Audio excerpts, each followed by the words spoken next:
kasih-Mu limpah dalam hidup kami. Engkau besar, Engkau besar, Engkau besar Tuhan.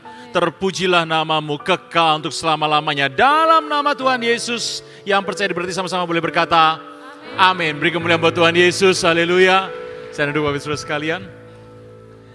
Bapak Ibu, sebelum kita masuk firman, ada satu lagi yang ketinggalan nih. Bapak Ibu, Anda mengerti ya, bahwa tadi dari semua yang sudah terjadi di Indonesia, Anda sudah melihat ada taksi terbang, Anda sudah melihat ada polisi gitu ya. Kemudian ada satu yang tertinggal, Bapak Ibu, Anda kalau masih pakai 4G, menurut saya di Cirebon belum. Karena Jakarta saja baru satu dan sudah berhasil.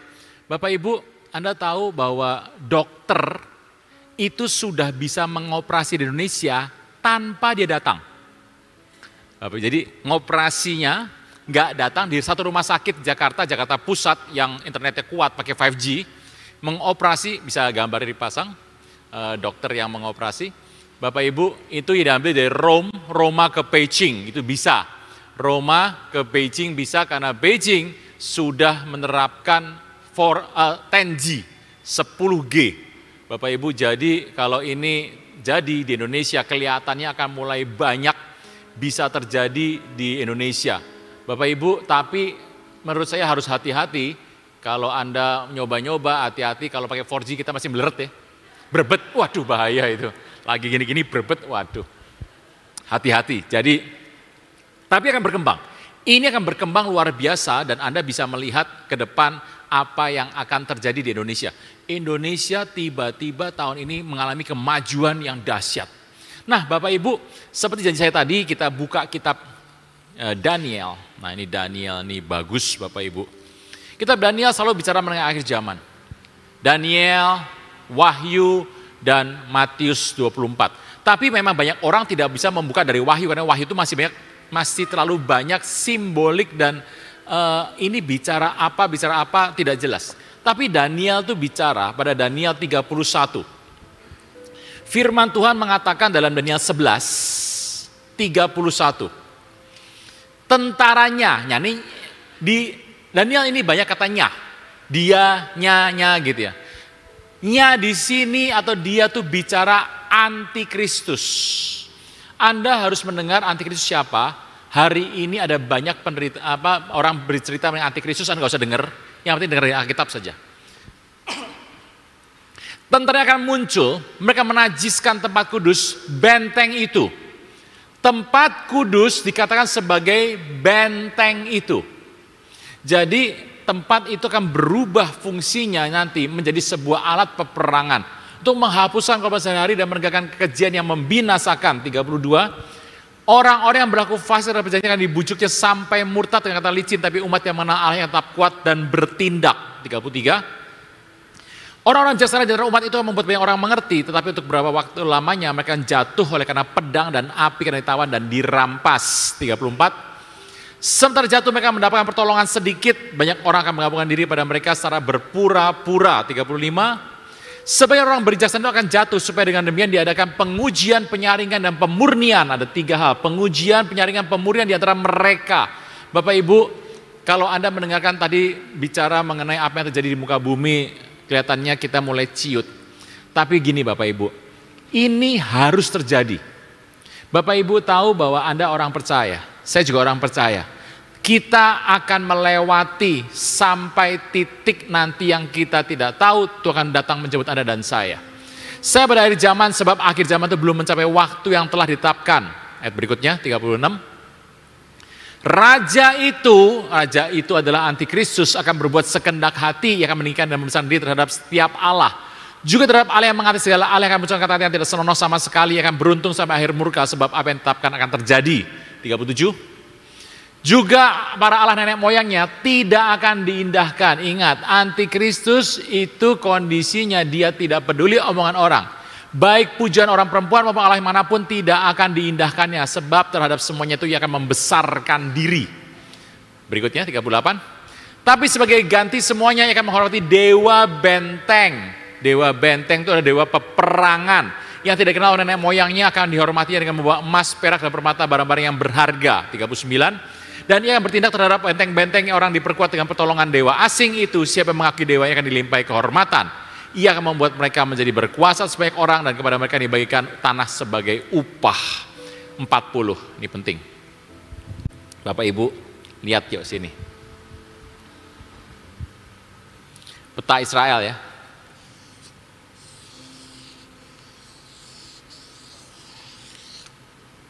Mirip golok toh, mirip golok. Karena Israel itu mirip golok. Kenapa Israel ribut di mana-mana? Karena mirip golok, ribut sama bangsa-bangsa. Gitu. Tetapi pada akhir zaman, Raja Negeri Selatan, ini problem Bapak Ibu. Kalau Anda melihat, ini utara, ini barat, ini timur, ini selatan.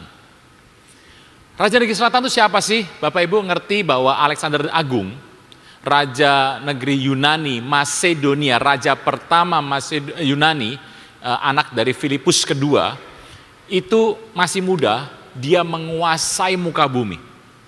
Alexander itu berperang bersama teman-teman yang sebaya dengan dia. Dia berperang. Nah, dan Alexander adalah satu orang yang ada di muka bumi yang tidak pernah kalah perang. Dia hampir kalah di India tapi dia menang terakhirnya. Ada dua orang di muka bumi yang tidak pernah kalah perang. Pertama adalah Alexander the Great. Yang kedua, Raja Daud bin Isai. Itu tidak pernah kalah perang, Bapak Ibu. Nah, kalau Anda melihat itu, waktu dia berkuasa, dia membuat pengembangan kiri kanan semua didatangi oleh dia, tetapi dia itu mabuk kemenangan. Dia mabuk kemenangan, dia cuma 12 tahun menjadi seorang raja. Dan pada waktu itu dia minum miras oplosan. Nah, itu, dia jatuh dan menggigil badannya. Waktu teman-temannya bertanya, Alexander, siapa penggantimu? Sebelum dia mati, dia berikan beberapa petuah-petuah yang terbaik, satu yang terbaik dia berkata, siapa penggantimu? Dia berkata, yang paling kuat di antara kalian akan menggantikan aku. Anda bisa bayangkan tuh. Waktu mau mati, dia berkata demikian, yang paling kuat akan menggantikan dia. Akibatnya apa? Itu jenderal-jenderalnya mengambil pedang dan pedang-pedangan di atas mayat yang masih belum dingin. Bapak Ibu, akhir cerita bahwa peperangan terjadi, kemudian jenderalnya mengambil keputusan diadoki. Anda ngetik di internet diadoki, CHI, diadoki, itu adalah jenderal Alexander Agung. Hari itu terbelahlah menjadi 4. Yang ke utara itu adalah Seleucus, dinasti Seleucus. Dia menguasai Syria dan Babel, Seleucus itu, utara. Yang ke selatan itu adalah Ptolemus atau Dolemi, ke selatan. Jadi Anda tahu kalau ke selatan kemana? Ke Mesir. Orang Mesir, the Great Alexander, punya anak buah namanya Dolemus. Dolemus menguasai Mesir 400 tahun. Bapak Ibu kata orang Mesir ya, orang Mesir itu dulunya adalah kulitnya agak gelap, tapi matanya biru. Itu Dolemi yang berkuasa. Kasander, jenderal yang sebaya dengan Alexander Agung, pergi ke barat. Dia menguasai Yunani dan membunuh 2 anak dari Alexander Agung. Bapak Ibu, kemudian yang ke timur, ke Trake, Lysimachus, itu bersama dengan Krakelus, dia pergi ke sana tapi dia menjadi Lysimachus. Lysimachus menguasai timur, jadi utara, selatan, timur, barat. Nah, Bapak Ibu, dari 4 ini, yang terkenal itu cuma 2, utara dan selatan. Nah, kisah selatan itu dikatakan dari Daniel ayat 40, ayat 11 ayat 40 selatan. Daniel 11:40 mengatakan bahwa, tapi pada akhir zaman Raja Negeri Selatan itu mengacu kepada Mesir. Selatan selalu mengacu pada Mesir, akan berperang dengan dia. Raja Negeri Selatan orang Mesir akan berperang melawan Antikristus. Dan Raja Negeri Utara juga mendengar peristiwa itu dan menyerbunya dengan kereta, orang berkuda dengan banyak kapal. Ia masukin negeri-negeri dan menggenangi meliputi semuanya seperti air bah. Jadi serangan dari ini dilanjutkan dari utara. Ayat berikutnya, 41. Juga tanah permai, mana tanah permai? Israel, Anda tanya. Akan dimasuki oleh Raja Negeri Utara. Banyak orang akan jatuh tapi dari tangannya akan terluput tanah Edom, tanah Moab, dan bagian penting dari Bani Amon. Bapak Ibu, Anda mengerti bahwa ini di sini, ini Yordania nih.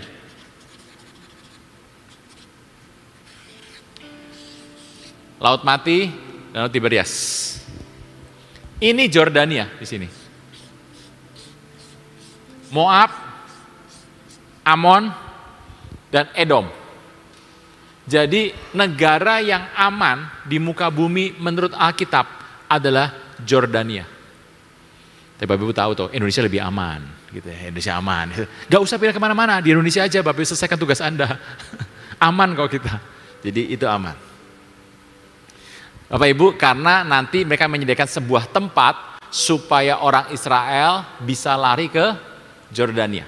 Bisa ya, orang Israel akan lari ke Jordania. Nah, Bapak Ibu, yuk kita baca lagi ayat berikutnya, 42. Orang negeri Raja Negeri Utara ya, akan menjangkau negeri-negeri dan akan masuk sampai ke Mesir. Mesir tidak akan terluput. Gitu ya. Nah, Mesir ini kalau Anda bilang apakah itu Mesir betulan atau kata-kata dunia? Saya nggak ngerti yang mana. Bisa ya? 43.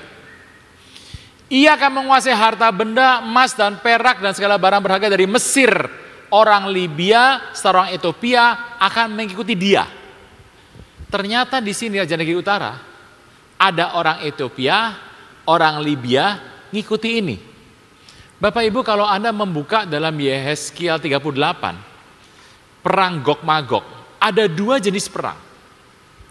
Di kitab di PL, peperangan itu adalah peperangan Gog Magog.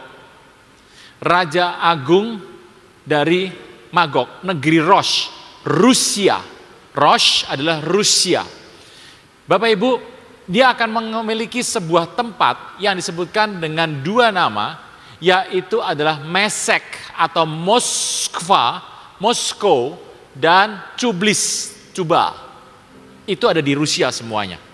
Nah, jadi dalam PL ada peperangan Gog Magog yang diprakasai oleh Rusia dan negara-negara Libya, Ethiopia, Persia, itu mengacu kepada Raja Negeri Utara. Tetapi kalau Anda membaca kitab Wahyu, Anda akan melihat ada dua jenis peperangan. Peperangan Gog Magog itu akan nanti setelah 1000 tahun. Gog Magog setelah 1000 tahun. Tetapi peperangan yang ada di setelah tribulasi adalah peperangan Armageddon. Bapak Ibu, Anda harus ngerti loh. Armageddon itu bukan nama perangnya, tetapi perang di Armageddon. Sebuah tempat, Armageddon sebuah tempat. Dan orang mengatakan, oh perang Armageddon. Bukan perangnya, bukan namanya. Karena Armageddon sebuah tempat. Jadi ada Armageddon, ada Gog Magog.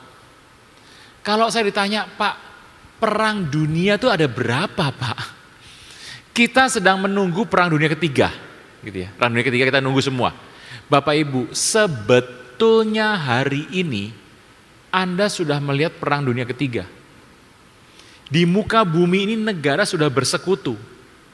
Anda tanya sama saya, Pak, apakah Rusia sudah perang sama Eropa? Sudah, di Ukraina. Apakah Rusia dan teman-temannya sudah perang dengan orang Amerika? Sudah. Tetapi perangnya pakai proksi. Gitu. Jadi masih ya malu-malu mengakui tapi udah perang gitu. Nah Bapak Ibu, kalau tanya sama saya, Pak, peperangan ada berapa? Pertama sudah. Kedua sudah. Sebab sebenarnya di muka bumi ini ada perang-perang yang banyak, 3, 4, 5 dan seterusnya. Saya mau mengutipkan kata Albert Einstein. Einstein pernah berkata bahwa Di muka bumi ini ada perang dunia ketiga yang aku nggak tahu kapan.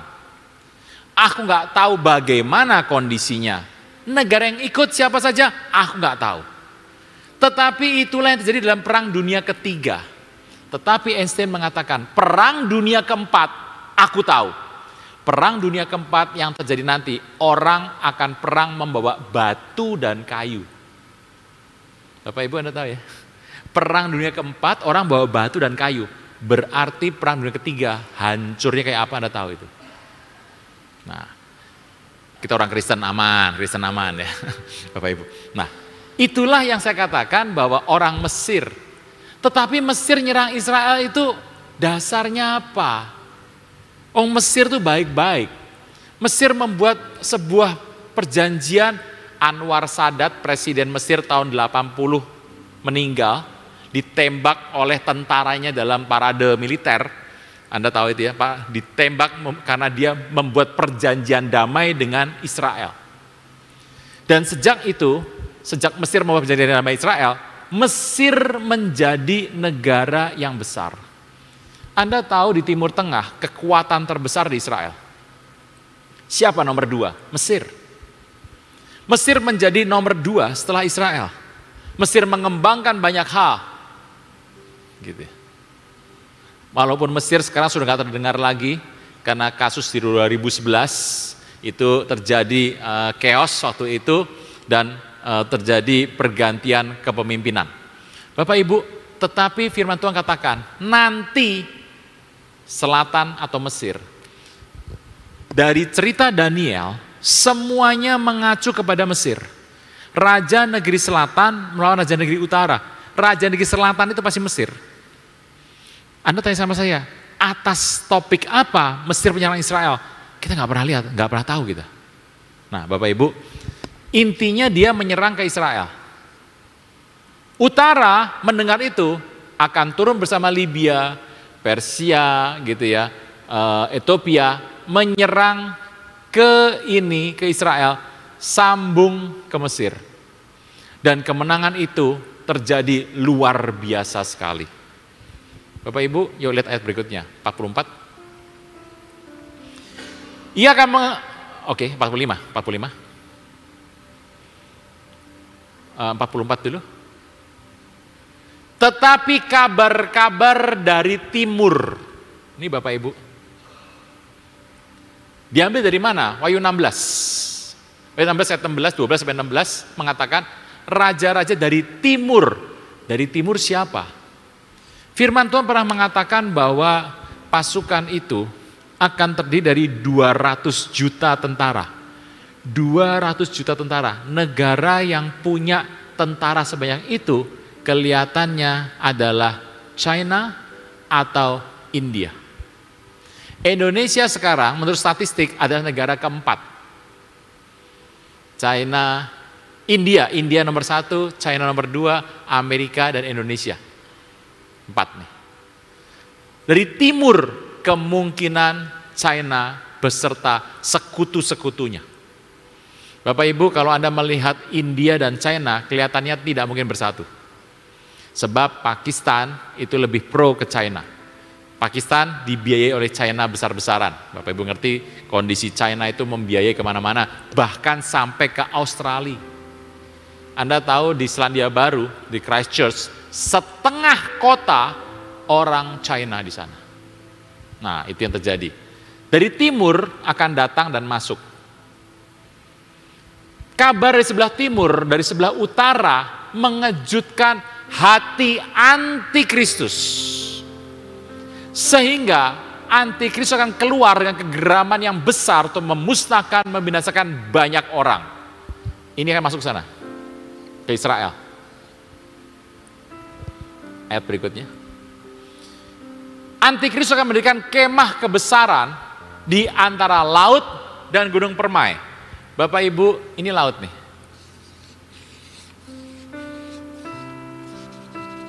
Laut Mediterania.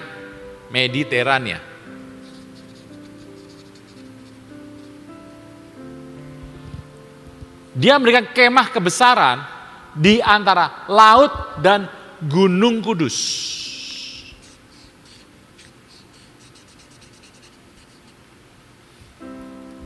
Gunung Sion. Apa tempat di antara laut dan Gunung Sion?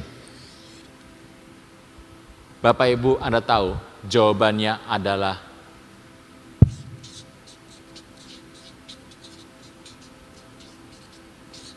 Palestina. Sini dah, tempat ini dah. Ini, Palestina ini. Anda harus perhatikan peta ini. Peta inilah penutup zaman, akhir zaman ada di sini. Bapak Ibu, Anda lihat ini baik-baik ya. Jadi peperangan di akhir itu akan mengambil posisi Palestina. Yuk kita bahas Palestina sebentar.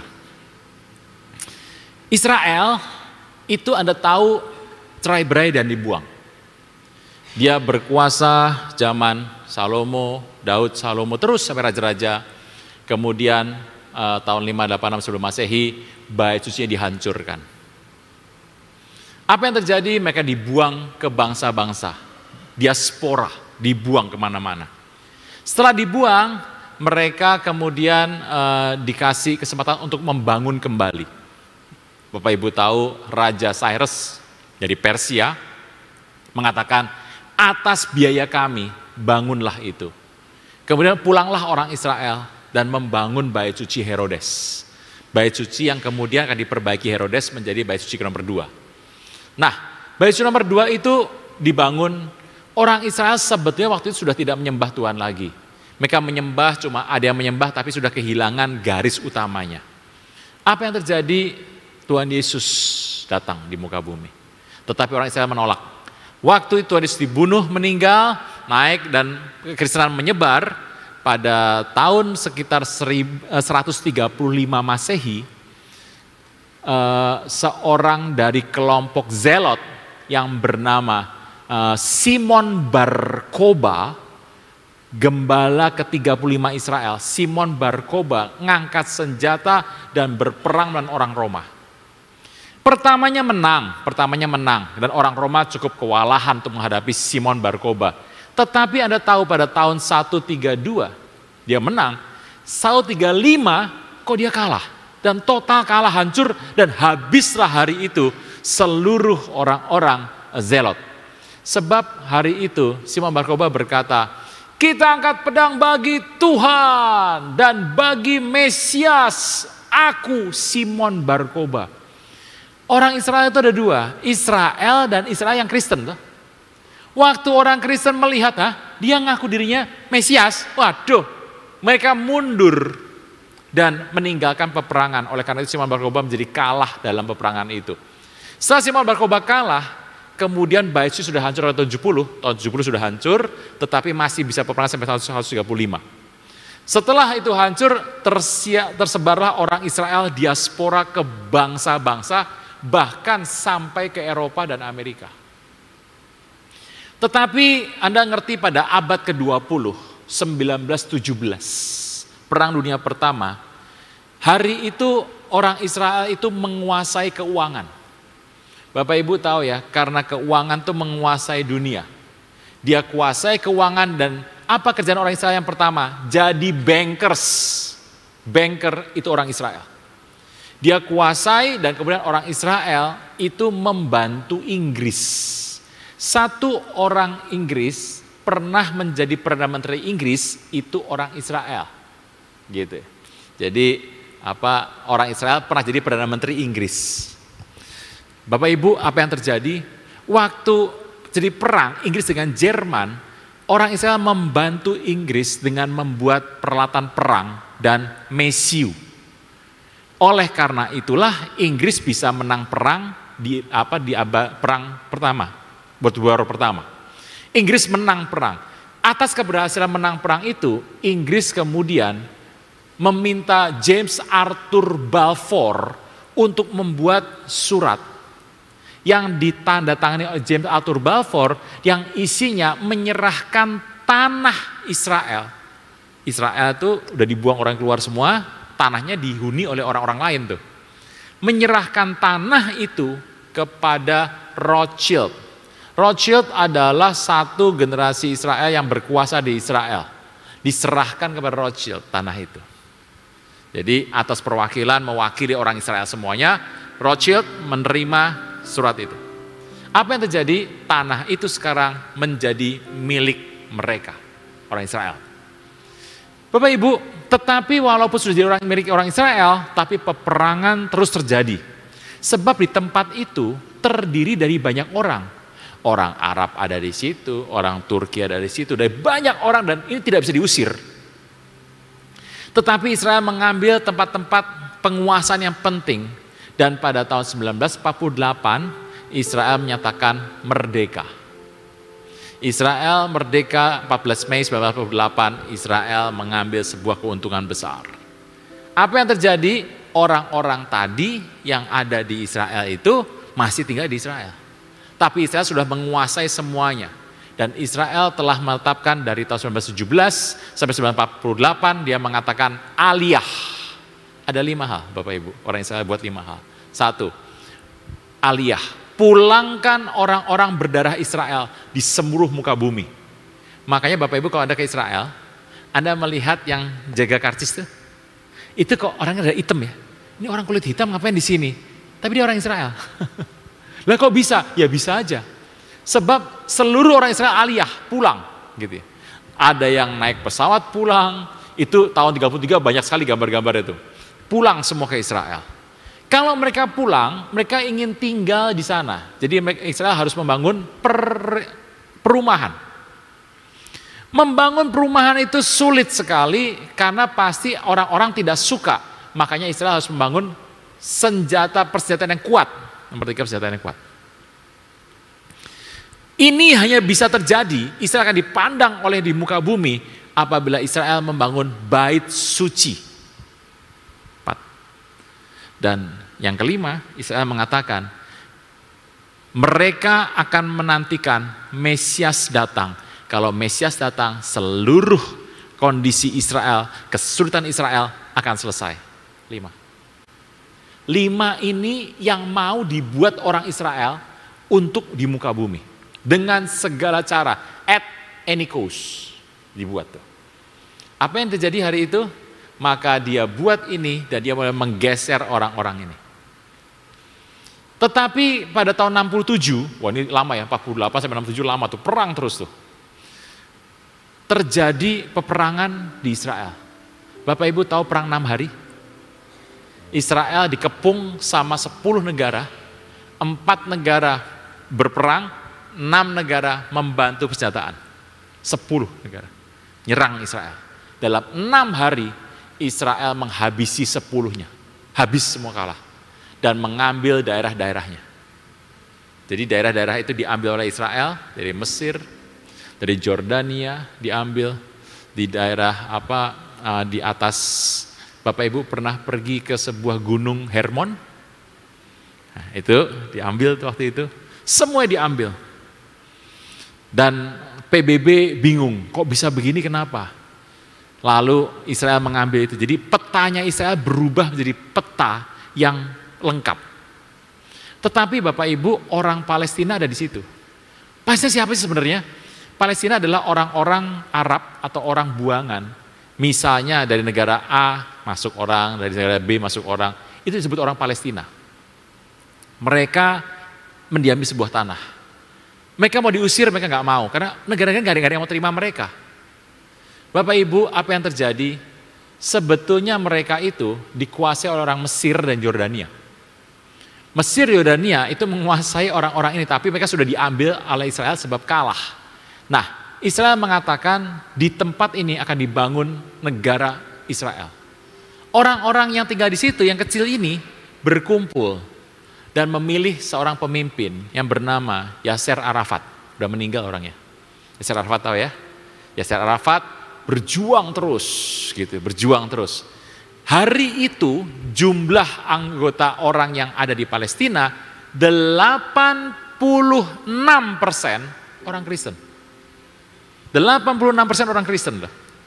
Sekarang hari ini 2% orang Kristen. Lah kemana orangnya? Sudah lari keluar. Sudah lari keluar. Jadi orang-orang ini terus mereka ingin sebuah tempat. Mereka selama ini tinggalnya di 2 tempat. Yang pertama di sini. Satu lagi di Yerusalem di bagian West Bank. Di sini. Kecil, sini kecil, dan di sini. Di sini, dan di sini. Bisa ya? Orang Palestina itu baik. Mereka cuma minta, yang penting saya tuh mau tinggal di sini aja nih, sini, sama di sini. Tinggal aja. Mereka tidak nuntut apa-apa. Mereka hanya mau tinggal saja. Dan orang Israel hari itu ya tinggal aja, nggak apa-apa, gitu tinggal aja. Nah, ternyata Bapak Ibu Anda tahu orang Palestina itu mengalami sakit hati karena pemimpin-pemimpinnya itu korup. Fatah, ada dua faksi di sana, ada banyak faksi itu. Yang paling besar adalah Hamas dan Fatah. Fatah itu korup. Memimpin dengan korup. Apa yang terjadi? Hari itu diadakan pemilihan di Gaza. Orang merasa bahwa Palestina ini korup nih. Bapak Ibu tahu di Indonesia kan sering nyumbang ke sana, nyumbang beras. Lah tapi orang Palestina makan beras ya? Loh, Anda kan nyumbang beras ke sana? Ya adalah yang Indonesia tuh nyumbang beras. Indonesia nyumbang beras ke Palestina. Loh, beras tuh makanan siapa sih? Loh, orang sana nggak makan beras kok. Nyumbang beras. Itu beras kemana tuh berasnya? Bapak Ibu, pernah diadakan sebuah pertemuan antara dubes Palestina dan tokoh dari Indonesia. Gitu, tokoh dari Indonesia. Hari itu dubesnya bicara bahwa uang yang dikirim kepada kita, bantuan dikirim kepada kita nggak pernah terima. Bayangkan tuh Bapak. Jadi kemana tuh uangnya? Nggak tahu kemana. Pokoknya yang dikirim Indonesia tuh kan banyak tuh orang Indonesia yang ngirim bantuan tuh ke sana, tidak pernah terima. Yang terjadi adalah waktu dipilih seorang pemimpin yang menang mutlak tuh Hamas. Hamas menguasai ini.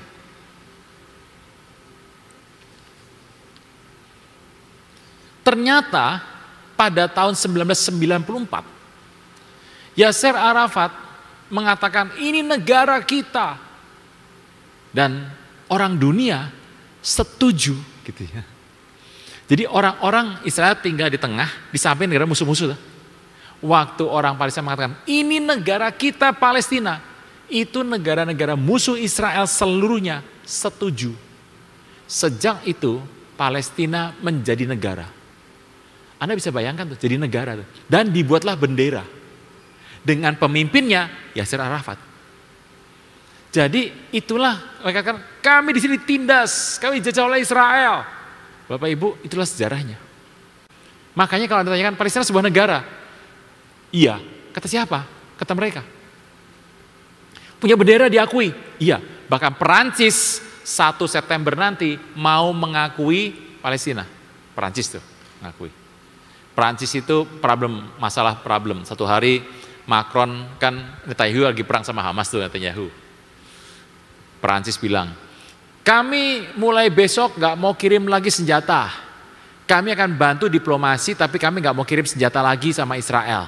Netanyahu pidato marah.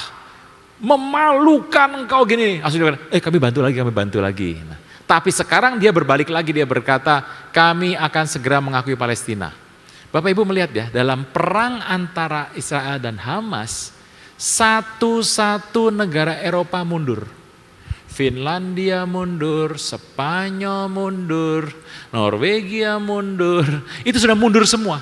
Perancis mundur, negara-negara seperti Inggris hanya mengatakan, kami akan bantu tapi tidak perkataan itu di PBB maksudnya. Kami akan membantu, nih barangnya pakai buat perang, tapi kami nggak membantu ngomong.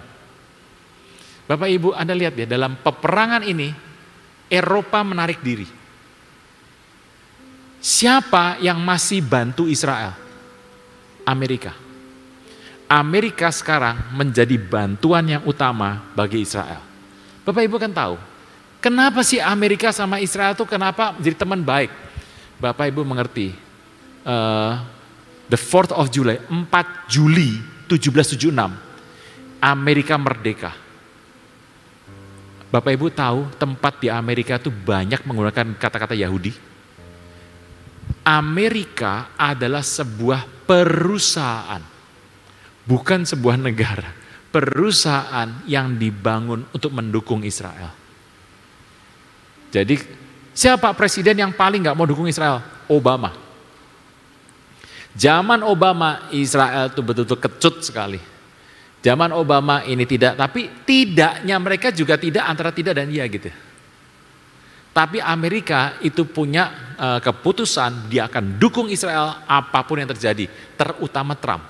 Dia mendukung Israel. Waktu Amerika mendukung Israel dengan kuat, Israel itu ada backup.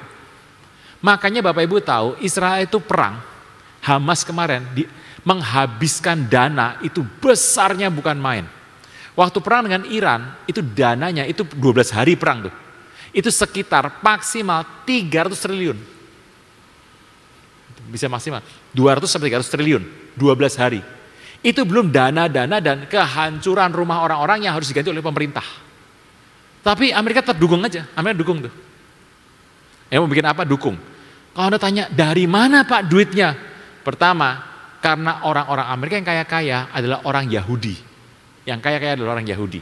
Orang Yahudi menyumbangkan dana yang besar untuk Israel bisa berdiri. Bapak Ibu tahu bahwa dewa-dewa teknologi hari ini, ya tahu, kalau saya sebut namanya Google, ya tahu, Bjorn dan Page, kemudian Zuckerberg, itu kemudian Anda tahu Sam Altman, OpenAI, itu orang Yahudi semuanya. Jadi Bapak Ibu tahu bahwa orang-orang besar yang penemu-penemu besar itu mendukung Israel karena mereka adalah orang Yahudi. Itu besar sekali. Saya mengerti kalau Israel itu kebutuhan dana untuk perang, APBN Indonesia itu 2 hari, keok kita. Kita nggak punya dana sebesar itu. Itu disupply at any cost, disupply semuanya. Bapak Ibu mengerti bahwa peperangan itu memakan biaya yang begitu banyak, terus dikasih. Nah Bapak Ibu, tapi kondisi itu mulai terlihat hari ini. Amerika dukung. Negara-negara Eropa sudah mundur tuh, sudah mundur semuanya. Cuma tinggal beberapa saja yang masih mengirim dana, tapi yang lain sudah pada mundur. Israel tetap ingin Iran dihabisi. Terutama adalah pemimpin terbesar di Iran. Iran tuh unik. Jadi pemimpinnya itu bukan presiden atau wakil presiden. Gitu. Ada tahu presidennya siapa, wakil presidennya siapa. Tetapi yang memimpin adalah kepala pemerintahan, itu adalah pemimpin agama. Yang nomor satunya, bukan presidennya nomor 1, bukan wakil presidennya atau perdana menterinya nomor 2 atau 3. Tapi nomor 1 adalah kepala pemimpin agama, Ali Khamenei. Ali Khamenei adalah merupakan orang yang ditarget untuk dibunuh. Makanya dia masuk dalam persembunyian, dia keluar masuk. Untuk membunuh ini, kemudian Amerika tuh mengatakan ada seorang putra dari Syah Iran. Iran yang tadi 179 Syah Irannya sudah kelari, dia punya anak laki-laki.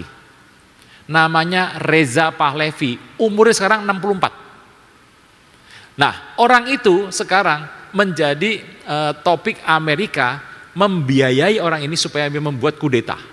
Menurut saya mungkin agak sulit ya untuk dikudeta, tapi ya kita lihat saja cobanya gimana, apakah berhasil atau tidak, nanti kita lihat saja bagaimana. Nah, Bapak Ibu, apa yang terjadi berikutnya? Waktu ini berjalan terus, ternyata kita melihat dalam Daniel tadi, peristiwa di sini. Bapak Ibu, yuk kita akan simpulkan dengan cepat. Apa yang terjadi melalui Daniel 11 dan peperangan antara Hamas dan Israel. Kalau Anda mengatakan Israel ribut sama Palestina perang terus. Bukan Bapak Ibu, Anda tahu lah. Palestina itu ada berapa faksi? Fatah, Mahmud Abbas, presiden Palestina, itu baik-baik dengan orang Israel. Itu kondisi baik-baik, gak perang. Jadi yang terjadi adalah perang Israel dengan Hamas. Hamas telah dijadikan oleh Arab Saudi pada 2017. Arab Saudi keluarkan statement 2017 bahwa Hamas adalah teroris. Gitu. Tetapi kenapa orang-orang Palestina pronya sama Hamas? Ya karena korup pemimpinnya, dia nggak mau pilih orang-orang dari non-Hamas, dia pilihnya yang Hamas, yang penting berbeda saja. Nah Bapak Ibu, peristiwa ini loh, tiba-tiba antikristus akan berdiri di tengah, di antara laut dan gunung yang kudus. Di tempat inilah antikristus akan muncul. Peristiwanya apa Bapak Ibu? Kalau Anda melihat di kitab suci, dikatakan bahwa Mazmur kedua. Mazmur sudah memberikan sebuah tanda kepada Anda dan saya.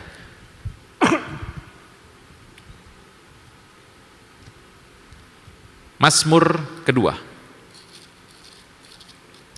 Mengapa rusuh bangsa-bangsa, mengapa suku bangsa mereka-reka perkara yang sia-sia.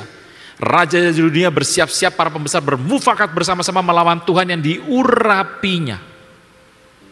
Bapak Ibu, peristiwa ini penting. Raja dunia bersama pembesar bangsa-bangsa bermufakat untuk bersatu melawan yang diurapinya. Peristiwanya dekat dengan ini sepertinya. Nah,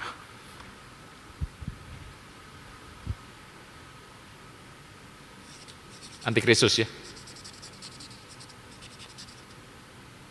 Bapak Ibu, Anda lihat ini tiga ini. Ini ada, ini ada, ini ada. Mana yang tidak ada?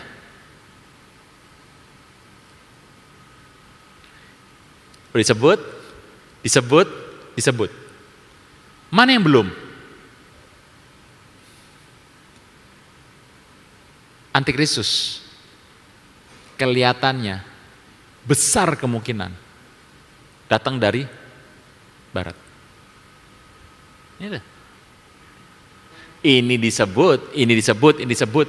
Yang nyanya tadi loh, yang dianya dia tuh. Antikristus datang dari barat. Bisa, barat itu bisa Amerika, bisa orang Eropa. Tapi minimal dia Yahudi dan atau Kristen. Orang barat ya yang ada. Bisa ya Bapak Ibu ya, Yahudi dan atau Kristen. Dia muncul di sini. Firman Tuhan mengatakan, di semua negara sampai hari ini sepakat mengakui two-state solution. Solusi dua negara. Solusi dua negara. Mereka sepakat mengakui bahwa ada Palestina, ada Israel. Jadi berdua tuh. Jadi satu wilayah itu dibagi dua negara. Wilayah ini bagi Palestina, yang ini besar bagi Israel. Tapi Tuhan berkata dalam kitab Yoel. Kitab Yoel ketiga, kita baca. Yoel ketiga. Yoel ketiga firman Tuhan mengatakan bahwa kitab Yoel, sesungguhnya pada hari-hari itu dan pada waktu itu apabila aku memulihkan keadaan Yehuda dan Yerusalem, berikutnya, akan mengumpulkan segala bangsa bahwa mereka turun ke lembah Yosafat. Akan berperkara dengan mereka di sana mengenai umatku, milikku sendiri Israel.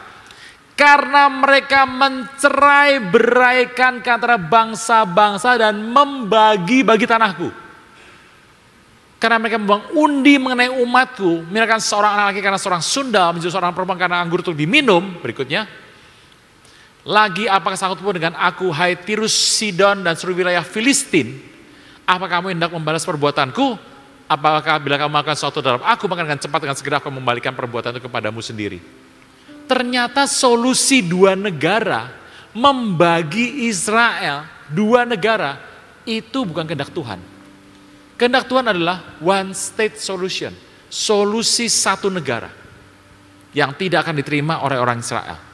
Bapak Ibu, siapa yang telah membuat Yerusalem sebagai ibu kota Israel? Trump. Dulu ibu kota Israel, orang berkata Tel Aviv. Berarti Tel Aviv adalah ibu kota Israel tuh. Tapi orang Israel berkata, apa Tel Aviv? Maksudnya Yerusalem. Trump waktu dia memerintah sebelum ini, 2017-an ya, dia memindahkan ibu kota dari Tel Aviv ke Yerusalem. Trump. Di sini. Tapi apakah Trump itu antikris? Waduh, terlalu tua ya. Terlalu tua, Trump terlalu tua. Ya, tapi kita nggak tahu siapa ya, pokoknya terlalu tua lah, tapi ya nggak tahu ya. Gini, Antikristus akan muncul di sini. Kalau dia bisa muncul di sini, berarti dia punya kuasa di negara. Dia orang besar di muka bumi. Dia orang yang berkuasa di muka bumi. Dan dia tentu saja orang yang memiliki pengikut yang banyak. Dia buat kemah di tempat ini. Di Palestina, kemah. Nah, untuk apa kemah itu? Sebetulnya Israel berperang. Satu hari nanti seluruh musuh Israel seluruhnya, kecuali Jordania nggak ikut ya. Seluruh musuh Israel akan bersatu melawan Israel. Menurut Nathan itu adalah seorang anak berusia 15 tahun yang sekarang sudah besar, sudah 22 tahun lebih sekarang. Nathan itu seorang Israel pernah bermimpi tahun 2015. Masih ada tuh YouTube-nya kalau Anda buka tuh. Nathan 2015. Dia bermimpi ada perang Gog Magog. Dia mengatakan Gognya itu Obama. Dan akan berperang dengan Israel. Orang bilang nih siapa cerita apa atau kayak gini. Itu ada sebuah mimpi. Jadi ada simbolik-simbolik di sana. Dalam mimpi itu Israel akan berperang selama 2 minggu atau 14 hari. 2 hari Israel akan menang. Tapi 12 hari kemudian Israel akan kalah. Israel akan ditinggalkan semua teman-temannya. Waktu ditinggalkan, Amerika kelihatannya akan membantu Israel. Tetapi bantuan akan Amerika dan Israel merupakan sebuah beban. Jadi buat Amerika mendukung Israel itu jadi beban. Hari itu jadi beban. Waktu jadi beban, Amerika mulai ngelos sedikit-sedikit, dilos. Israel yang mulai goncang, meminta seorang ada di sini. Itulah yang disebut antikristus. Antikristus akan diserang dari Mesir, dari utara, dari timur. Siapakah antikristus? Kita tunggu sama-sama. Gitu. Jadi Anda tunggu sama siapa orang? Anda tunggu sama-sama saja karena Alkitab nggak bilang siapa orangnya. Bapak Ibu, kalau Anda melihat antikristus ini, ternyata antikristus itu sudah ada 2 antikristus. Yang pertama disebutkan dengan nama sebagai antikristos. Yang kedua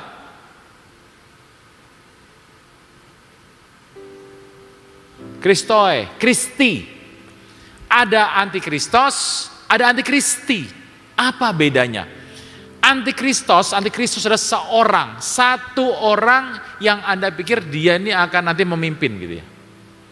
Tetapi antikristi kan gak mungkin orang, akulah antikristus, gak punya teman, gak punya bawahan, gak punya kelompok, kan gak mungkin Bapak Ibu. Antikristi itu sudah ada hari-hari ini. Jadi antikristi inilah kelompok yang kendaraannya antikristus untuk muncul. Antikristus adalah orang yang baik. Anda tahu ya, waktu dia naik menjadi antikristus adalah seorang yang baik. Orang yang akan memberikan kemenangan pada Israel, yang membantu Israel. Dia menjadi orang penolong Israel dan membawa sebuah kedamaian di mana-mana. Tetapi 3,5 tahun kemudian barulah dia menunjukkan sifat aslinya. Bapak Ibu, nah kisah ini firman Tuhan katakan seperti ini. 7 Oktober 2023 yang kemarin, yang waktu Hamas menyikat orang-orang yang merayakan pagelaran di Israel, 1.200 lebih yang meninggal. Dan 200 ditahan di Hamas. Bapak Ibu mengertilah, peristiwa 7 Oktober 2023 tidak akan bisa berakhir. Peristiwanya akan terus berjalan menuju pada akhirnya. Bapak Ibu, itulah peristiwa Israel berperang melawan Hamas. Kalau Anda melihat seperti ini, ya sepertinya ikan berperang jalan terus. Apa kerjaan Anda sebagai orang Kristen dan saya sebagai orang Kristen? Bapak Ibu, kalau Anda melihat hari ini ya, di muka bumi, seluruh di muka bumi akan berjalan menuju pada akhir. Di muka bumi, semua akan terjadi. Yang Anda lihat adalah seperti hari ini yang merupakan bibit yang muncul dan akan menyelesaikan bagiannya. Bapak Ibu, Anda melihat bahwa situasinya terus akan berjalan. Situasi ini akan semakin besar dan akan menuju pada akhirnya. Bapak Ibu, menurut saya 8 tahun lagi tidak lama. Anda harus pergi menjadi penginjil-penginjil di akhir zaman. Engkau harus melihat apa kebutuhan bangsa ini. Bangsa ini sedang berjalan. Orang berkata, aduh Pak, nyari kerja susah Pak, kerja sana susah Pak, saya mau nyari makan susah. Kesulitan itu membuat orang lupa tentang apa yang terjadi seharusnya. Bapak Ibu akan melihat bahwa situasi ini sedang terjadi dan ini akan terjadi terus sampai akhir zaman dan Tuhan mungkin akan datang menjemput Anda. Kalau Anda mau tetap waktunya, bebas Bapak Ibu. Tetapi saya katakan, kalau Tuhan datang, ya puji nama Tuhan. Kalau Tuhan tidak datang, pokoknya kita kejar Tuhan sampai akhir selesai di muka bumi. Amin. Ada yang mau tanya dulu sampai sini? Nah, ini habis ini mau saya lanjutkan lagi nih. Bisa ya Bapak Ibu? Bisanya? Ini yang tanya jawab pada jam berapa? Tanya jawabnya? Saya nggak ada yang nunggu Bapak Ibu, saya nginep di sini kok. Saya gak, jadi mau sejam berapa bebas. Aman Bapak Ibu. Oh, saya kesini juga jarang kok ya Bapak Ibu, bebas saja. Kita akan bertanya jawab jam berapa? Oke, jam 9? Oke, jam 9 Anda bertanya jawab. Tulis kertas saja Bapak Ibu, atau Anda mau langsung juga boleh nanti. Oke, nah 20 menit lagi. Bapak Ibu, ini menarik. Di tengah-tengah bangsa, gini, ini terjadi di muka bumi. Kalau Anda melihat firman Tuhan, gitu ya. Sebetulnya di muka bumi telah terjadi apa sih? Disiapkan apa sih? Anda kalau melihat di muka bumi semua ya, itu sudah dalam kendali antikristus semuanya. Dunia ini sedang ditujukan menuju satu arah. Memang tujuannya adalah manusia. Manusia lebih baik, untuk manusia lebih bagus lagi di masa depan. Bapak Ibu, saya teringat dengan kata ini. Orang akan lebih bahagia, menurut kata orang dunia ya. Orang akan lebih bahagia jika dia tidak memiliki apa-apa. Bapak Ibu, Anda harus membaca buku Great Reset. Anda lihat di sana, apa yang terjadi di muka bumi ini. Seluruh di bumi Anda baca, yang terjadi seperti itu. Kepemilikan atau penguasaan Anda akan sesuatu akan digantikan nanti oleh negara. Jadi seperti orang sosialis komunis ya, tapi tetap aja kapitalisnya maju. Bapak Ibu Anda mengerti, keuangan sekarang itu yang memiliki negara. Anda tidak bisa lagi menguasai satu hal. Bapak Ibu Anda mengerti, Anda sudah melihat YouTube bahwa Tesla, ya, mobil Tesla, tokohnya Tesla meninggal tuh, naik mobil, cek, ketutup semua kuncinya, lalu mobil nyebur, masuk, meninggal. Makanya saya bilang, orang kaya di Indonesia atau di luar negeri yang kaya, top kaya, super kaya, tidak akan beli mobil. Saya gak ngomong ya, mobil itu. Bapak Ibu hati-hati ya. Sebab Anda tahu, tutup cek, wah habis sudah. Anda gak bisa lari kemana-mana. Dan itu percakapan Anda, ngerti semua. Dunia sedang mengganti kesehatan Anda. Anda tahu hari makanan, atau minuman, atau produk yang Anda makan, itu sudah banyak disusupi oleh produk pengganti. Bapak Ibu tahu, kalau Anda lihat makanan-makanan yang jual bebas tuh, Anda mengerti kalau Anda tahu kandungannya untuk kesehatan tidak terlalu baik. Kondisi itu belum lagi tambah dengan radiasi. Bapak Ibu tahu mobil yang dijual sekarang ini, itu kalau baterainya penuh, radiasinya ada tuh. Radiasi, lampu, Anda kan tahu sekarang lampu pakai LED tuh. Oh itu radiasi sekali Bapak Ibu LED. Nah saya pakai apa Pak? Ya silakan mau pakai sentir lagi ya boleh. Anda sekarang kehidupan kita dibuat mudah dan kemudahan itu ditukar dengan kehidupan kesehatan Anda. Bapak Ibu hati-hati loh, kesehatan Anda sedang dirongrong. Pelan-pelan tanpa Anda sadar, Anda melakukan dengan mudah.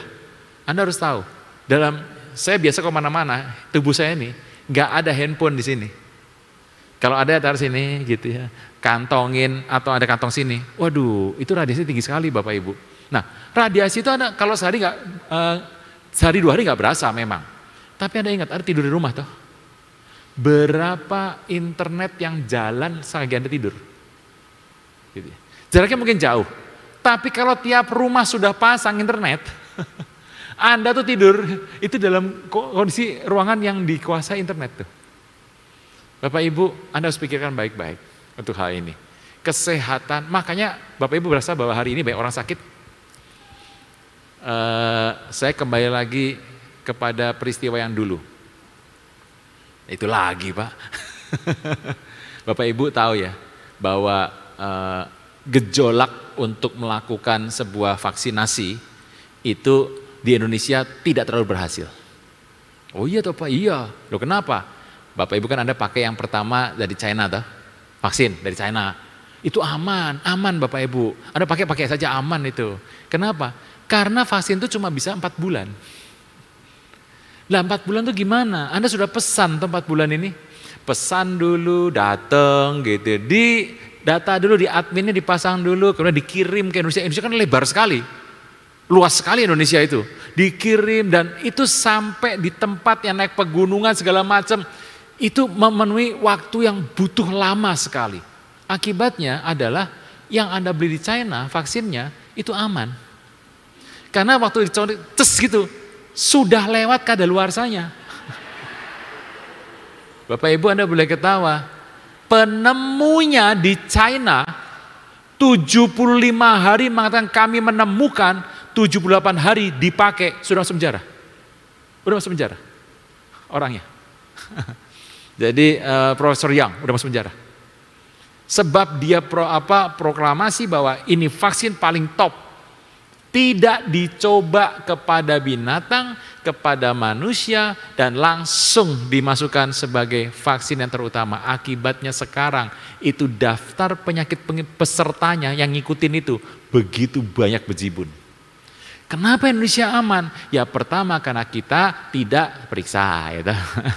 Yang kedua kita nggak dites. Kita dapatnya yang sudah kadaluarsa. Nah itu biasa aman gitu. Belum lagi tambah yang nggak ada isinya, cos kosong, itu bisa tuh. Jadi banyak hal lah gitu. Satu itu nggak bisa. Tetapi kemungkinan yang kedua menggunakan Pfizer atau Moderna atau yang dari negara mana banyak, yang dari Rusia itu tidak bisa dipakai karena melewati uji coba ketiga, nggak bisa. Jadi nggak dipakai di Indonesia, dipakai di negaranya saja. Bapak Ibu tahu bahwa Pfizer itu sudah masuk ke pengadilan dan kalah. Aduh Pak saya nggak ngomong Anda pakai, bebas. Jadi Pfizer itu sudah masuk ke pengadilan dan kalah, dan data kekalahan itu dicantumkan di semua tempat. Bicara apa sih ternyata penyakit yang akan mengikuti, menyertai, semuanya ada di situ. Itu baru Pfizer, belum yang lain-lain. Bapak Ibu, dalam kondisi ketidaktahuan memang orang butuh sembuh pertama, tapi berhati-hatilah gitu. Karena kesehatan zaman sekarang itu yang penting orang cepat.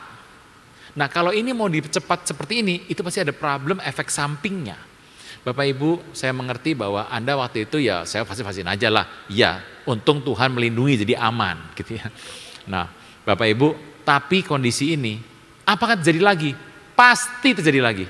Pasti terjadi lagi. Dengan model yang berbeda, nanti dengan kondisi sudah ada hukum-hukum yang akan memperkokoh hukum mengenai topik itu.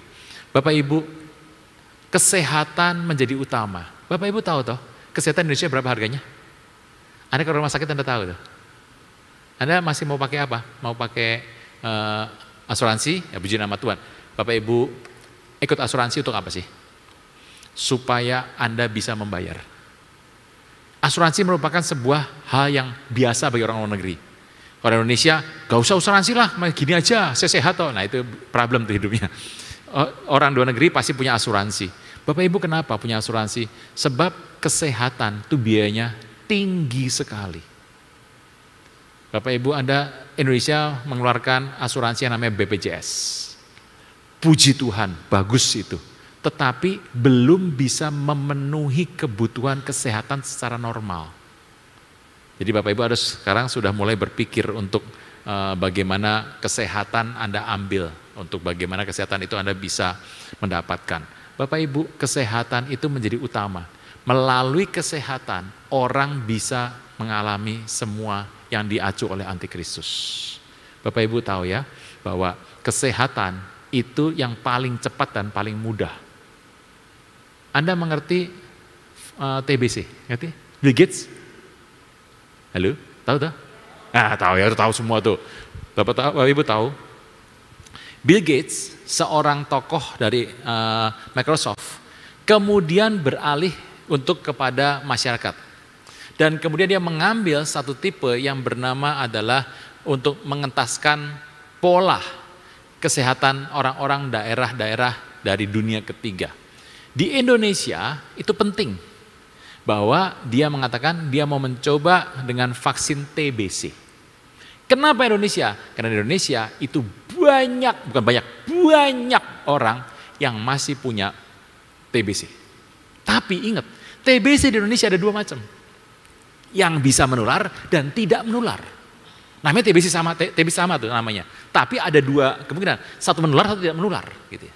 Nah, karena TBC itu membuat Indonesia mengalami kelemahan. Bapak Ibu tahu paspor Indonesia? Paspor kita tuh tanpa visa, Anda bisa ke negara mana coba? Wah, negaranya panjang tuh. Ada kalau besar negara itu, ya Afrika. Tidak ada negara maju. Jadi kalau Anda melihat, saya bawa paspor Indonesia nih, saya mau pergi ke sebuah negara, ke Inggris misalnya, visa. Ini visa dan ngurus visanya perlu banyak macam-macam. Bapak Ibu, itu karena salah satunya gara-gara TBC. Gitu ya. TBC itu yang membuat Indonesia punya paspor tidak kuat. Sekarang ke China Anda bisa ya, 10 hari free. Ke Jepang tanpa visa, ya karena sudah dibuka itu. Karena vaksin TBC dari Bill Gates itu. Nah, waktu Bill Gates mengatakan kalau gitu kita coba vaksinnya. Indonesia ribut ya. Bapak Ibu tahu, waktu Indonesia ribut, wah, itu sudah diambil TBC oleh Bill Gates. Jadi sudah diambil bawa pulang, wah ribut, wah menentang. Lah menentang apa? Sudah ambil semua kok. Itu sudah dilakukan semuanya. Nah, yang ditakutkan adalah kalau itu, saya nggak tahu isinya apa ya. Tapi menurut saya, ya gimana kalau kita mau bilang, karena begini, di waktu COVID, Anda tahu siapa tokoh yang mendapat uang paling banyak? Ya dia. Jadi dia masukkan itu dalam saham, farmasi, harga naik tinggi toh. Wah jual. Dia untung besar tuh waktu itu. Bapak Ibu, nah kondisi ini kalau saya bilang ya ada untungnya. Sekarang paspor kita sudah berhasil gitu ya. Toh yang diujikan orang-orang yang lain tuh yang di bawah tuh ya diuji aja. Bapak Ibu, itulah konsep yang Anda harus ngerti. Bahwa di dalam muka bumi ini, kondisi ini yang terjadi. Anda harus berhati-hati Bapak Ibu. Ada banyak di sini harus hati-hati, hati-hati. Ada banyak Anda harus hati-hati. Tapi Bapak Ibu Anda mengerti, di tangan Tuhan Yesus Anda serahkan semuanya. Tuhan, saya terlalu hati-hati, terlalu banyak. Ada banyak hal yang saya nggak bisa lampaui, tapi saya mengerti. Tangan Tuhan, saya minta tuntunan Tuhan. Biarlah Tuhan yang membawa saya kemana saya pergi. Di muka bumi ini, kondisinya sekarang diubah. Kepemilikan di muka bumi ini, Anda akan diambil pelan-pelan. Dan satu ketika nanti kondisinya, Anda mengerti, Anda cuma tinggal setuju saja. Kalau itu payment ID sudah berlaku, maka hari itu keuangan Anda sudah bisa disorot. Bapak Ibu, cerita saya hari ini, saya tinggalkan bagi Bapak Ibu Saudara sekalian. Anda bisa mengerti, Anda bisa melihat dari situs yang lain, Anda bisa melihat dari Alkitab, cerita itu saya tinggalkan bagi Bapak Ibu Saudara sekalian. Siapa tahu kebutuhan akan ini terjadi di masa yang akan datang. Bapak Ibu, hati-hati, hari ini pegang Tuhan Yesus. Baca Alkitab tiap hari. Harus membaca Alkitab. Kalau udah selesai gimana? Dari depan lagi, saya belakang terus sampai peti tutup, tuk gitu ya, baru Anda berhenti. Anda harus membaca Alkitab, Anda harus intim sama Tuhan, harus dekat dengan Tuhan. Dalam segala situasi harus berdoa supaya Anda dikuatkan. Dan saya mengerti, saya percaya bahwa saya mengerti bahwa satu rambutmu tidak akan jatuh tanpa seizin Tuhan Yesus. Amin. Terpujilah nama Tuhan. Tanya jawab yuk.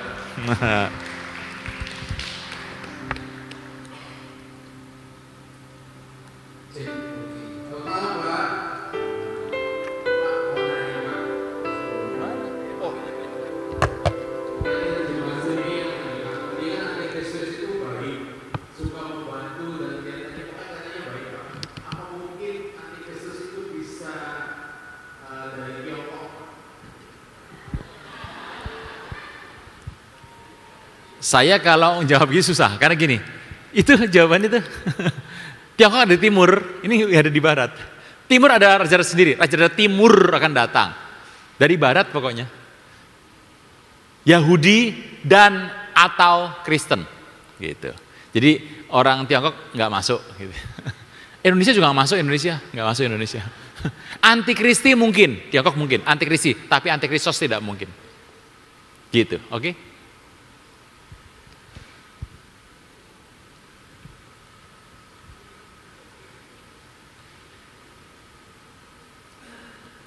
Sudah, satu saja.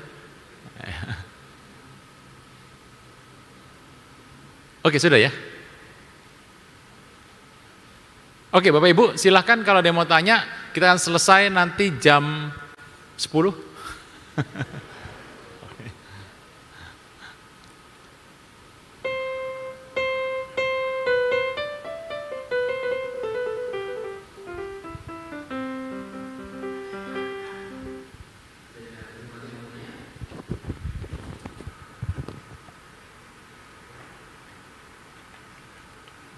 Ini nggak ada, nanti kalau saya sudah selesai dikerubutin, gitu ya, nggak mau saya.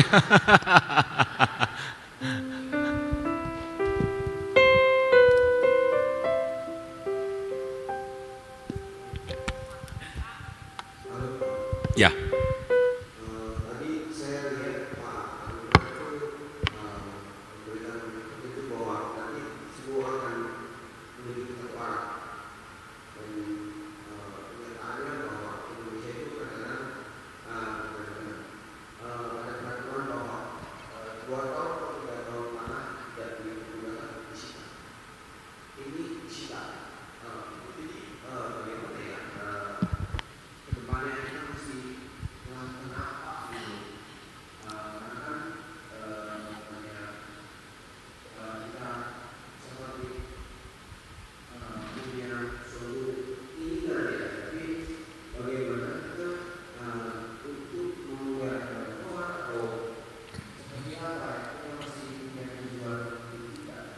Oke, begini Bapak Ibu, kesulitan kita adalah bahwa waktu membuat sebuah program, Indonesia tuh kan dibantu dana tuh dari luar untuk bikin program ini dibantu dana. Dan setiap bantuan itu pasti ada timbal baliknya. Dan kali ini timbal baliknya adalah kepemilikan Anda atas segala satu. Orang akan hidup dengan nyaman, orang akan menjadi hidupnya tenang, bisa dikontrol semuanya apabila Anda tidak punya kepemilikan. Itu konsep itu, ngerti dulu tuh. Nah, akibatnya adalah programnya bertipe apa? Kalau Anda melihat misalnya tuh, ini lagi ribut nih, belum diputuskan, lagi ribut. 2 tahun tidak dikerjakan tanah, diambil. Tapi masih ada syaratnya, apa masih banyak, masih panjang syaratnya. Nah orang tuh melihat, waduh ini udah seperti ini, kok ini seperti ini ya seperti ini. Memang itu adalah sebuah syarat. Jadi itu berlaku di semua negara. Jadi situasinya di semua negara terjadi. Terutama negara-negara dunia yang berkembang atau dunia ketiga. Gitu. Jadi itu syaratnya begitu. Anda kalau kenapa sih semua seperti harus begini? Ya karena sudah dibuat begitu. Dalam Great Reset itu diterangkan seperti itu. Pak, Great Reset itu merupakan, kalau cerita itu Great Reset seperti itu, jangan-jangan orang sudah baca, orang pada tahu semua dong. Kan terbongkar Pak. Ingat, Tuhan tidak pernah berbuat segala sesuatu tanpa beritahu kepada hamba-hambanya. Dan kata-kata itu yang dipakai. Nah jadi Bapak Ibu mengerti, sepertinya kalau sekarang saya nggak punya tanah nih, kalau nggak digenalkan diambil dalam 2 tahun. Kenapa saya punya akun bank, kalau 3 bulan nggak jalan akan dibekukan. Kok seperti semua seperti itu, ada kepentingan apa di balik ini? Ya untuk dana dipinjamkan ada syaratnya. Termasuk kalau Indonesia menyetujui 19 Juli kemarin dari WHO itu juga ada syaratnya. Nah, kalau negara itu sudah mau ngambil itu, syaratnya diakui, maka turunkanlah dana. Bapak Ibu, cukup sulit saya mengerti kalau Anda menjadi seorang pemimpin bangsa ini, apa yang harus dibuat coba? Karena mereka berpikir kemajuan, gitu ya. Nah, cerita tentang ini sudah terjadi di mana-mana. Bapak Ibu mengertilah. Kalau Anda mau teriak, wah nggak bisa. Kondisinya akan terjadi, hukum dibuat, dan kondisi akan disamaratakan bagi banyak orang. Bapak Ibu, jadi Pak, kalau Bapak mengerti begini, itulah sebuah cara. Nah, apa yang paling untung hari ini orang seperti apa? Yang untung orang yang kaya. Bisa bertahan tuh, kalau kaya bisa bertahan. Tapi kalau Anda dalam kondisi sudah terpepet, bukan Anda deh, orang di luar sana yang terpepet, gitu, bukan Anda mau kuat ya. Udah kepepet, Anda nggak akan bisa bertahan Bapak Ibu. Pelan-pelan akan diambil pelan-pelan gitu. Dan ini terjadi di semua negara, semua. Jadi kondisi ini bukan cuma Indonesia yang jadi, Indonesia mah aman. Kondisinya begini jadi ribut gak jadi gitu ya, ribut dikit gak jadi. Tapi kondisi terus naik ini. Bapak Ibu, Anda harus mengerti, situasi itulah yang terjadi di muka bumi. Nah, apa sih tujuannya? Supaya dunia ini bisa dikontrol semuanya. Kalau udah dikontrol, orang mengatakan semuanya aman. Ya kata dia aman. Gitu Pak. Apa yang dibuat Pak? Banyak berdoa saja. Oke Pak, ada lagi Pak. Akhirnya banyak juga. Pak, kita sebagai orang Kristen, apa yang harus kita siapkan Pak untuk menghadapi payment ID yang akan dilaksanakan pemerintah? Apakah kita harus menyimpan cash atau enggak? Kita mengurangi transaksi debit kita atau bagaimana Pak? Yang untung adalah orang yang nggak punya duit. Gini, payment ID itu pasti ada terima, sudah, pasti. Ini yang diterapkan oleh negara, terapkan, udah. Anda mau gimana? Anda terima tuh. Kalau nggak terima, uang Anda gimana? Jadi apa yang harus orang Kristen lakukan? Orang Kristen mah lakukan aja. Tanah mau begini, lakukan aja. Karena kita itu sedang berjalan menuju akhir ini. Nih aja akhir ini. 1 yang terjadi, jangan memasukkan dalam tubuh Anda sesuatu reseptor, gitu aja. Mau masuk dalam tubuh Anda, mau digini, jangan masukkan. Gitu. Kalau Anda tahu ya, jangan masuk. Pak, nanti saya udah kerja, udah capek-capek, uang saya hilang semua Pak, gimana Pak? Saya dikontrol Pak, Anda mau kemana? Memang itu yang terjadi, gitu. Jadi orang Kristen dia pakai aja, mau gimana? Udah nggak bisa. Semua situasi di muka bumi ini makin lama nih, tahun ini saya ngomong begini, tahun depan lebih lagi. Jadi kondisinya makin lama makin seperti ini. Saya ceritakan begini supaya Anda mengerti. Jadi udah mengerti gini, Anda ngertilah ke depan harus bagaimana. Tapi Anda nggak bisa lari gitu. Tuhan selamatkan Anda nanti cuma tubuh Anda. Halo? Cuma tubuh Anda. Glorifikasi adalah supaya Anda lepas dari antikristus. Gitu.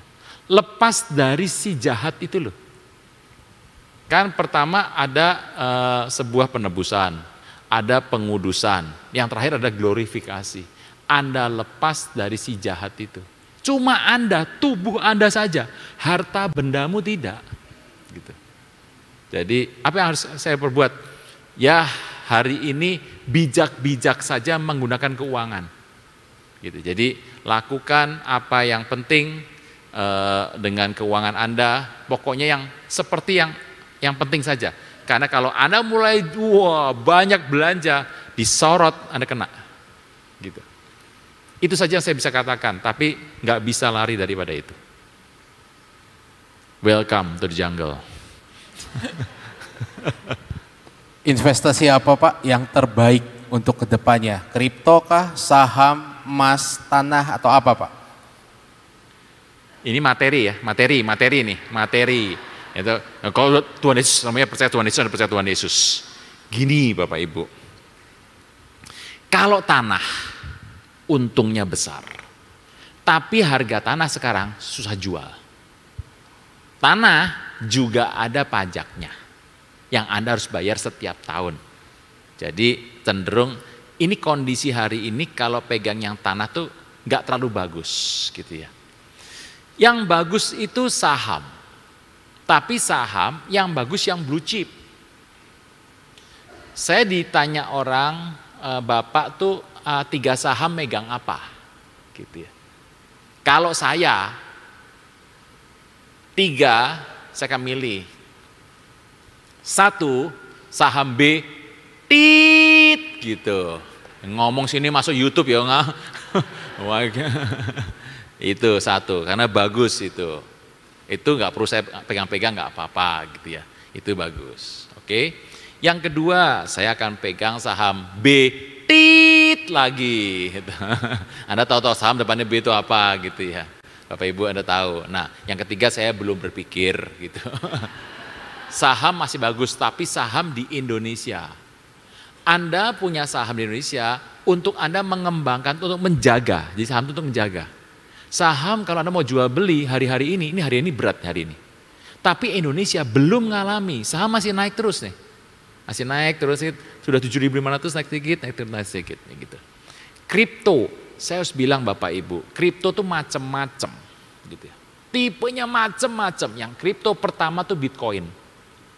Bitcoin itu naiknya 1 hari 10 juta. 10 hari. Sekarang 1,94 juta. Miliar. 1,94 miliar. 1 Bitcoin harganya 1,94 miliar. Nah, Bitcoin ini Anda mau punya uang, mau beli ya silakan. Gitu loh. Terus naik, harganya naik terus. Tapi saya mau bilang di sini, itu barang dari mana Pak? Itu didukung oleh kepercayaan masyarakat. Karena orang mengatakan kripto itu adalah pola deal di masa depan. Jadi Bapak Ibu kripto ya untung. Gitu. Tapi saya harus bilang nih, tetapi masalahnya kripto kalau jatuh atau hilang ya Anda habis. Gitu. Karena kripto yang nemuin siapa nggak tahu. Jumlahnya Anda tahu berapa. Nah, energi dari mana energi kripto? Energi kripto itu macam-macam. Energinya dibuat, wah itu semangat orang percaya dia, orang percaya kripto, semangat orang percaya. Bukan, energinya bukan. Dari penambangan mesin-mesin itu, ada 8 di muka bumi kira-kira. Itu yang membuat kripto bisa bagus. Kripto itu waktu saya pertama kali mau ke kripto, harganya masih 12 juta. Oh 12 juta, sekarang sudah 1,94 miliar Pak, iya. Segitu harganya. Nah bagaimana tuh orang kalau wah jadi kaya raya dong Pak? Iya, tetapi ingat, kalau itu dalam 1 hari bisa hilang. Gitu. Kapan? Gak ada yang tahu, gak ada yang tahu. 1 hari bisa hilang tuh. Nah ini ke depan bagaimana? Ya Bapak Ibu Anda tahu, Bapak Ibu sering mendengarkan kripto, pengajaran di YouTube? Anda tahu orang kripto ya? Ya. Gini, orang kripto itu sudah menukar profitnya untuk ke dalam bisnis-bisnis. Jadi kalau kriptonya hancur, dia masih punya bisnis. Lah kalau Anda uang semua dibelikan kripto, wah kaya raya tiba-tiba hilang. Anda mau gimana coba? Bisa jalan, bisa berdiri aja udah bagus tuh. Lemes biasanya gini. Jadi kripto, itulah kripto. Saya tidak bisa mengatakan kalau kripto itu bagus, karena kripto itu cadangannya nggak kuat. Apa sih cadangannya? Yang buat Anda bisa percaya bahwa kripto itu bagus itu apa? Kepercayaan orang di muka bumi. Gitu aja. Saham, kalau main di luar negeri, kalau Anda punya uang dolar, main bisa, tapi tidurmu terganggu. 12 jam bedanya. Sana siang, sini malam, sana siang. Nah gimana coba? Jadi terganggu itu aja. Kalau pakai saham, Bapak Ibu begini, Anda punya dana daripada Tuhan, Anda pakai. Sisanya 30%, 20% Anda tabung. Lalu 20%-nya, 10% tabung dipakai untuk itu, investasi. Sekarang orang tidak ada yang lebih kaya dengan taruh uang di bank, nggak ada. Di bank taruh bunganya berapa? Kecil banget, 2%, kecil sekali. Jauh lebih tinggi inflasi daripada bunga. Jadi Bapak Ibu nggak bisa taruh uang di bentuk bank. Di bank sekarang biaya administrasinya, waduh, deng, dan bunganya kecil banget. Itu bunganya. Jadi Anda kalau mengembangkan uang harus investasi, tapi investasi banyak sekali kriterianya gitu. Anda sulit menentukan. Bapak Ibu, sudah orang Kristen kerja saja, Anda cadangkan sudah. Kalau berkembang ya berkembang, kalau nggak berkembang ya Tuhan akan menambahkan nanti jumlahnya. Nah, itu, jadi gitu aja Bapak Ibu. Investasi Anda lakukan yang kalau Anda yakinnya saham. Orang tuh ada saham saja, ada yang bidang A, dia yakin. Ya masuk aja sana. Gitu. Saya tanah nggak terlalu gitu ya. Saya ngerti tanah tuh ada naik, kadang naik, kadang turun, saya ngerti, tapi saya nggak terlalu. Ada properti. Properti hari-hari ini akan mengalami gini. Lagi mengalami gini, properti hari-hari ini. Tapi kalau ada setuju, ada tahu cara mainnya, ya Anda boleh sana. Gitu Bapak Ibu, soal kripto dan teman-temannya. Tapi saya suka yang terbaik. Oke, saya paling suka invest di lukisan. Lukisan. Saya pelukis. Dan saya suka invest di pelukisan. Lukisan harganya bagus banget Bapak Ibu. Kalau Anda mau coba, masuk lukisan. Ya jangan lukisan pinggir jalan, wah ini bagus Pak. Oh enggak, yang nama terkenal, jangan lukisan saya, jangan. Saya cuma gambar-gambar karena untuk hobi saja, yang lukisan gitu. Oke. Pak, seandainya Pak, atau kita ini ada dari luar negeri kayaknya Pak, kalau negaranya harus memaksakan pakai chip, karena kan biometrik buat payment sudah berlaku di Amerika Pak. Kalau sampai seandainya harus dipaksakan pasang chip dari negara, bagaimana Pak? Oh gini, pemasangan tidak pernah dipaksakan, tidak pernah. Selalu ada cara untuk Anda keluar, tetapi jalannya kecil, gitu. Misalnya, kemarin ya, yang kemarin aja saya ambil kemarin. Yang tidak divaksin tidak bisa pergi kemana-mana toh. Kalau Anda nggak divaksin gimana? Ya di rumah aja. Beli gimana? Ya telepon, kirim ke rumah, gitu. Makan di rumah, Anda nggak jalan-jalan gitu loh. Jadi itulah cara yang dipakai kalau Anda tidak mau divaksin misalnya. Nah ini sama dengan yang biometrik dan segala macam ini. Kalau harus gini, enggak, Anda punya pilihan kedua. Tapi pilihan kedua itu jauh lebih berat dibandingkan pilihan pertama. Jadi intinya kan Anda nggak akan bisa lagi jalan-jalan. Waduh saya susah Pak, ya itu memang susahmu karena suka jalan-jalan kau gitu loh. Jadi itu yang dihalangi. Tapi selalu ada sisi yang dikecualikan dalam bentuk pemaksaan tidak akan terjadi. Gitu. Jadi Bapak Ibu harus melihat pemaksaan di bidang apa. Gitu. Karena Anda harus tahu bahwa tubuh ini Anda bertanggung jawab atas tubuh Anda sendiri dengan Tuhan ya. Oke. Pak, kalau misalnya untuk vaksin-vaksin untuk anak-anak, remaja seperti HPV, apakah aman Pak dan tetap boleh divaksin? Kalau dibilang aman, karena itu sudah melewati sebuah pengujian. Jadi aman kata siapa? Kata institusi legal mengatakan itu aman. Kalau saya itu mengambil minimal, jadi bukan maksimal ya. Keluar ini vaksin, vaksin. Vaksin itu adalah membantu tubuh Anda supaya semakin sehat.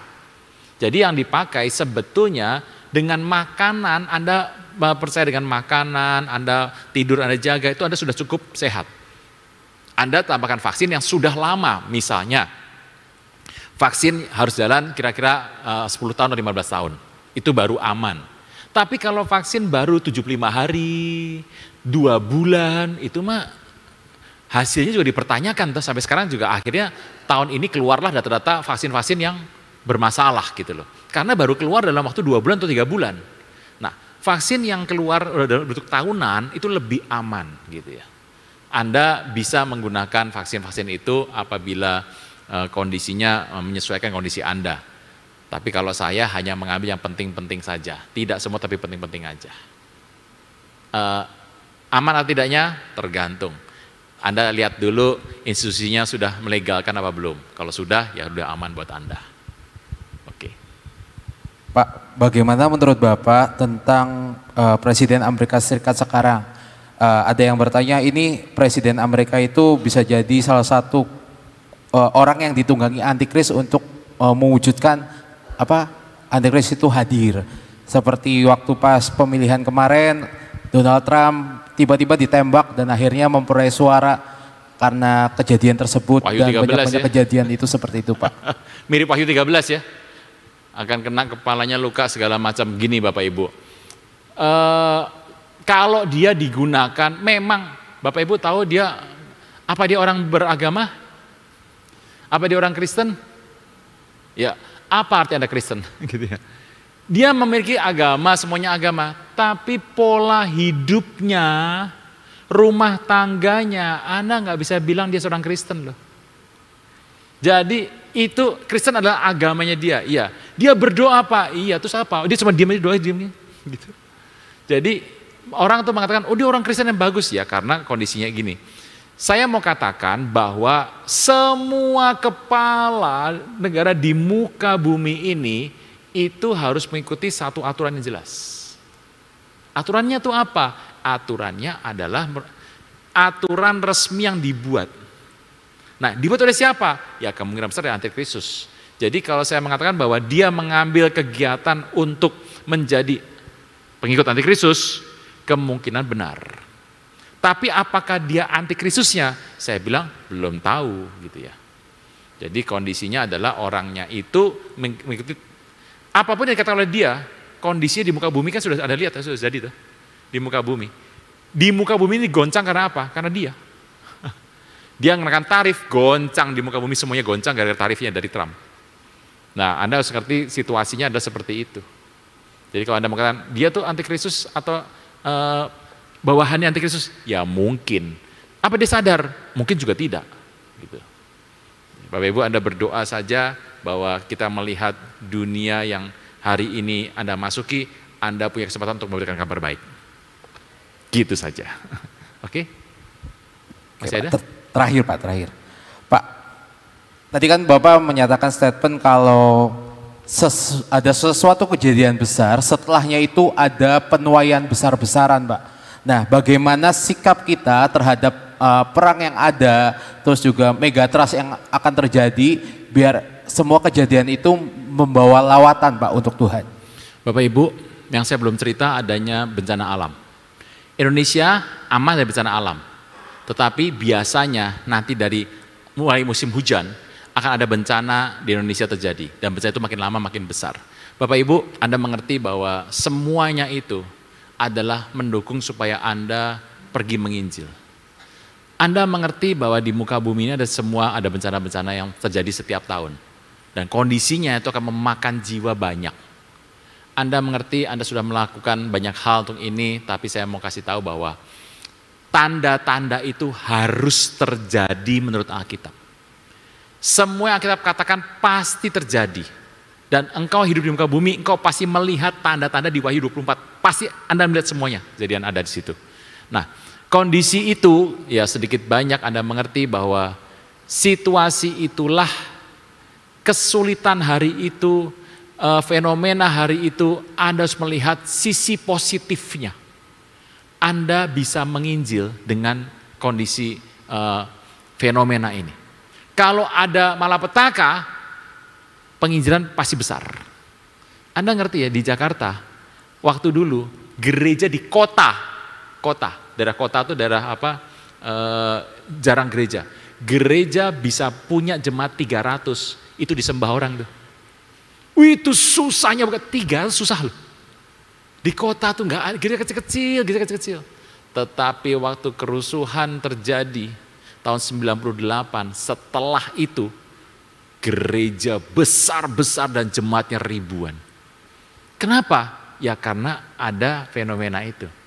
Bapak Ibu, itu yang terjadi di Indonesia. Kenapa itu terjadi? Supaya orang-orang butuh Tuhan waktu ngalami itu, mereka teriak sama Tuhan dan tangan Tuhan menolong. Disitulah Anda dan saya bisa pergi untuk menginjil. Bapak Ibu, Anda harus melihat peluang-peluang yang ada. Ini hari ini ada banyak peluang nih, Anda harus lihat nih peluang yang mana. Dan itulah saat yang terbaik untuk engkau pergi menginjil. Jadi penginjil di akhir zaman. Amin, kita bangkit berdiri. Pemusik boleh bantu saya?